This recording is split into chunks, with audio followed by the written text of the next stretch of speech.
Good day, everyone. I hope you're all doing great. I just wanted to give you my perspective on something that everyone's losing their minds over at this stage for various reasons. And this is a group of people from South Africa, South African citizens, that have applied for the relocation program that the US President Donald Trump has offered to a specific group of people through an executive order. Now, in that executive order, he used the word Afrikaners, and yes, I don't know at this stage what that means to the US government, who can actually apply, who would be seen as an Afrikaner. But there's so many rumors flying around. Firstly, about the number of people that have applied for this. Numbers like 42,000 have been mentioned. Now, I won't necessarily be surprised if that is the case. I think at this stage, many people want to see what happens, what the process is like. And with the first group of people, or the pilot group as they call it, arriving in the US yesterday, I actually watched the ceremony that they had there, and it was washed down. It was sad to see South African citizens, because they are still citizens at the moment, standing there with American flags in their hands. I don't know whether they actually bought it themselves or whether it was handed to them. And I thought that was really sad. And I think they felt sad about it too. Hearing those people speak Afrikaans, a language that is unique to a people that live here in South Africa, is ironical. The irony in the situation is huge. And I've seen some of these people speak, and they say that they are terrified of what they are actually doing. They have no idea what's going to happen to them, what it's going to be like. A lot of them are leaving with nothing. They haven't had time to sell their homes or anything like that. Now, the big hoo-ha about this is because they are referenced as refugees, and the South African government wouldn't actually care if it was just people saying that they're leaving the country and they want to try and relocate to the US, because this is happening all the time. I know many people from South Africa that have moved there because their kids have moved there, seeked opportunities elsewhere, and this is where the kicker comes in. When a specific group of people, or people perceived to be of a specific group, their children feel like they will have a better future elsewhere, because the government have put laws and policies in place that makes it very difficult for them to progress to their full potential. And this is the key, the full potential of a young person. When a government stifles that, and I've been at the receiving end of this. I worked in the nuclear industry during the transition period. I was called into meetings where only white men were called into the meeting and told that you need to motivate why you should have a job or you should resign. Especially some of the older people were told that. I was still very young at that stage. But these things took place, and quotas were put in place, many other things under the BEE laws. And the world, I think, didn't care, didn't listen. And maybe now, with Donald Trump mentioning some of these things, he's being attacked for saying that there's a white genocide happening in South Africa, and people might have varying opinions on that. Many of the things that would allow you to be a refugee under international law, United Nations laws and statutes, a lot of people believe are not being met with these people being called refugees. But America has their own laws. And with regards to their own laws, they believe, and President Donald Trump believes, that Afrikaner people in South Africa, whatever that means to him, because he hasn't clarified it, that they are being oppressed. And a lot of people that consider themselves Afrikaners would absolutely believe that. And they have evidence. So this is a difficult situation. For the South African government, for people leaving the country to be called refugees is a massive slap in the face, and will raise the attention of the international world. Now, this idea for them to come to the US actually started some time ago, before President Donald Trump came into office, has been discussed in the Senate and various other places. And this is something people need to understand. That when a group is being targeted or perceived to be targeted by a government, and people in the government openly saying that they will target certain groups, or saying that they will only promote certain people, help certain people, exclude others. In other words, be exclusive, not inclusive, which our current government claims to be, then you're going to have problems. Now, how does this affect South Africa, and how does it affect America? Many people in South Africa are perceived to be some of the best workers in the world. I mean, if you look at many industries, construction industries, etc., around the world, on large projects, you will see South Africans at the head of many of these projects, driving them from a project management perspective. And our work ethic is seen as excellent. Many of our contract workers working overseas are really strong, and a lot of those people are from the perceived Afrikaner group of people. And I can tell you that my experience, especially in the nuclear industry, is that Afrikaner people have been marginalized, or people that believe themselves to be Afrikaners. Now, I consider myself a South African. So I'm speaking from a perspective of me, seeing myself as a South African. I don't see color. I criticize however I want, whomever I want. Because we shouldn't have color as a base for any law or anything on any document in this country. That's what I believe. So all the laws the government has come up with, that they call that it's for redress and many other things, if it stops someone else from reaching their full potential, it should be stopped. It should never happen. Helping people to improve themselves and giving people opportunities is absolutely necessary. But there's a big difference when you actually marginalize a specific group of people. And this has happened throughout our country's history. The world is not a fair place. Political systems have been put in place by overseas market players and money players and warmongers to achieve very specific objectives. And I've spoken about this at length on this channel. And in Beyond Politics, I give my perspective on history as well as the future. I've always done that. So you need to look at a big picture, where things came from, where they are going. And often in our members' live chats, I speak about more detail, or in more detail about this, because it is easier to do it in a closed environment. A lot of the things are very sensitive that's being discussed. And a lot of people feel sensitive about things like that. Some people in our country have a very nice time. Most of them live in metros. Some of them live in very rural areas.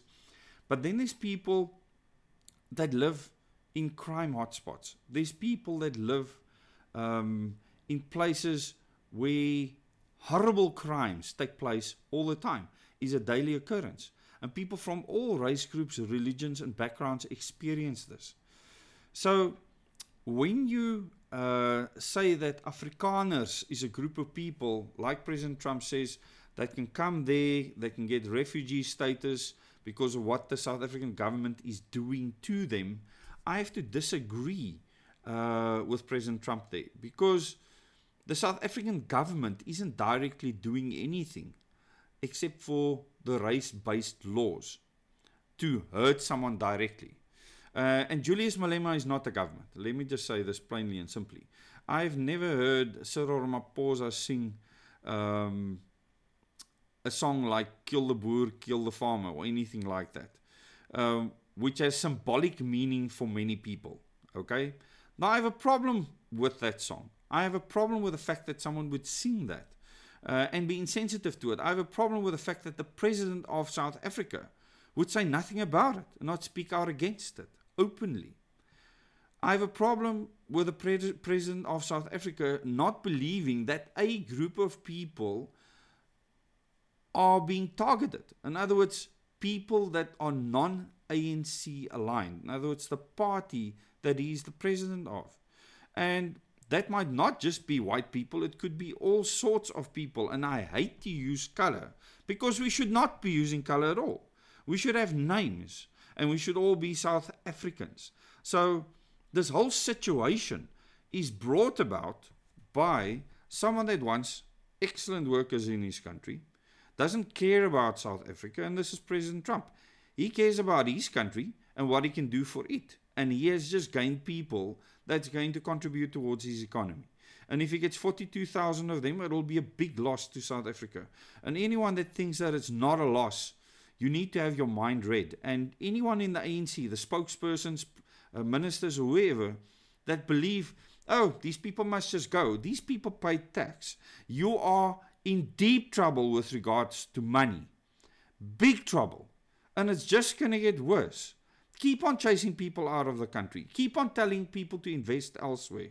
And you will have nothing left eventually. But then, I don't actually think you care to begin with, do you? The ANC does not care. Those that are there now will loot and pillage for as long as they can. And the people in the other parties in government will do exactly the same. Because they are in a party gang system that allows them to do it. The mayor of Cape Town is under fire right now because he's hired people from other parties within the city of Cape Town. This is old news. This is not new. This is what they do. It is patronage. It's no different to cadre deployment. It's no different. And the DA has done it. The EFF has done it. The ANC has done it. MK has done it. All these parties have done it because the system is flawed. Now, is the American system better? These people are going to find monitoring, tracking, and tracing and control in a way they have never thought of. And typical Afrikaner people, I grew up amongst people that consider themselves to be Afrikaners. They are extremely proud. They love freedom. And I think because of the violence that many of them have experienced, the threats, direct threats in their face, like I've experienced. I've been physically attacked. I've been physically threatened with death because I'm white. I was literally told that because I am white, I should be killed by a person. That court case is still ongoing. Now, what will happen? We will have to wait and see. But I've been marginalized in work because of me perceived to be not part of the group favored by the ANC government. With BBEE and all the different names that it's had over the years, I've been affected by it in a big way. So has my family. So I could easily apply for what President Trump calls the Afrikaner refugee program.